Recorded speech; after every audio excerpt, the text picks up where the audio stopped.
Kumuha nga pala kami ng mystery box dahil sobrang engganyo na kami sa mga nagtitinda. Charis. Nag-try lang naman kami ng 2 box muna.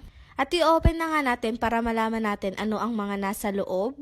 Sobrang nakaka-excite nga magbukas ng box. Para kang nagbubukas ng package galing Japan.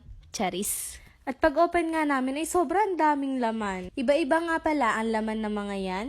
May mga skincare, gloves, basta gamit sa bahay, ganun. At sa sobrang swerte ay nakakuha pa kami ng Infinix. Grabe guys, nakasealed pa to. Naka-bubble wrap naman yung iba dyan kaya hindi sila mababasag. At sa unang box pa nga lang ay sobrang dami na namin nakuha. Mukhang mapapadaming box ang makukuha namin Charis. Dito naman nga tayo sa may pangalawang box. Unang silip pa nga lang ay may watch na kagad. At may bola pa nga. Grabe, iba-iba talaga ang laman nito. Kaya sulit na talaga ang babayad mo dito sa may mystery box. At meron pa nga ditong bag na napakaganda. Kaya talagang sulit na tong box na to.